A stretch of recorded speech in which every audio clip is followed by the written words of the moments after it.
कि मेरी एजुकेशन ज़रूर गवर्नमेंट स्कूल के अंदर हुई है और हिंदी माध्यम का विद्यार्थी रहा हूँ और ABCD भी है वो 6ठी क्लास के अंदर है वो पहली बार सीखी थी, लेकिन मैंने उन विद्यार्थियों को चुनौती पेश की थी और उन चुनौती को मैंने हर जगह पर है उसको प्रमाणित भी किया है। मैंने मेरे जीवन की जो सबसे पहले शुरुआत की थी वो पटवारी से की थी। सबसे पहले मैं है वो पटवारी लगा था, उसके बाद में है वो ग्राम सेवक लगा था,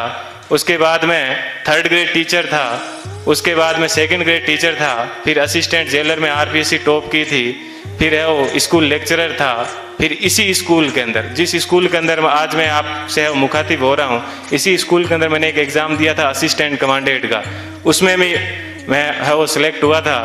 और उसके बाद में कॉलेज लेक्चरर भी मैं है वो रहा था और फिर RS 2012 के अंदर 108वीं मेरी है वो मेरिट आई थी। तो उसके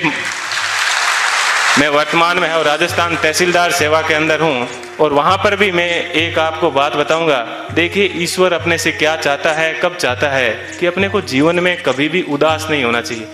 RS के अंदर मेरी 108वीं मेरिट थी और उसके अंदर मेरे को DSP मिल रहा था,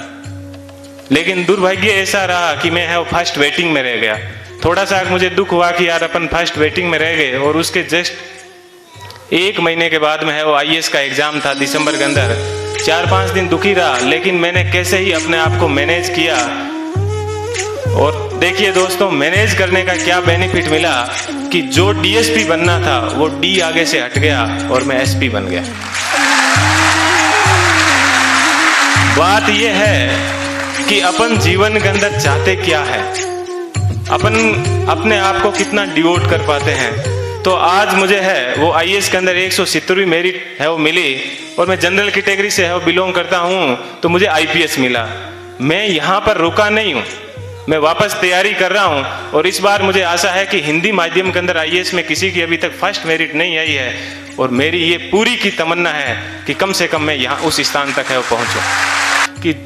जीवन आपको सिर्फ कहा जाता है कि 84 लाख योनियों के बाद में एक बार आदमी को जीवन मिलता है, तो बहुत ही शानदार आप लोगों को है वो जीवन मिला है। इस जीवन को आप एंजॉय कीजिए, कभी भी घमंड मत कीजिए, चाहे आप जीवन में कुछ भी बन जाओ, हमेशा बेहतरीन रहिए।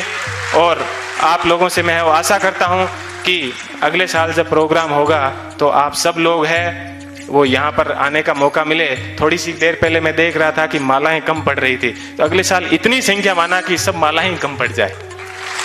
ठीक है, इतनी संख्या में यहाँ पर आना और तब इनको है और रियल खुशी होगी। इस कोचिंग संस्थान को पुनः मैं एक बार इस कोचिंग संस्थान को बहुत बहुत धन्यवाद देता हूँ। हमेशा दिमाग में एक बात ध्यान रखिएगा कि मुझे किसी मैगजीन के कवर पेज पे आना है। मुझे भी जीवन में उसी दिन खुशी हुई कि इस बार जब PD के ऊपर सब जगह पर मुझे कवर पेज के ऊपर है वो जगह मिली। ऐसी चीज हमेशा ध्यान रखना कि मुझे क्रॉनिकल PD सब जगह कवर पेज पे मिला और आज क्रॉनिकल पे प्रेम सुख डेलू के नाम से या यूट्यूब के ऊपर अनेक वीडियो चलते हैं, तो मुझे बेहद खुशी होती है। आप भी अपने जीवन में ऐसे टारगेट रखना और हमेशा युवाओं को है वो प्रेरणा देते रहना। कभी सिलेक्शन होने के बाद में ये मत कहना कि ये एग्जाम बड़ा हार्ड है, हमेशा ये कहना बहुत इजी है और यदि मैं कर सकता हूं तो आप भी ये एग्जाम है वो कर सकते हो। एक बार पुनः आप सभी लोगों को है वो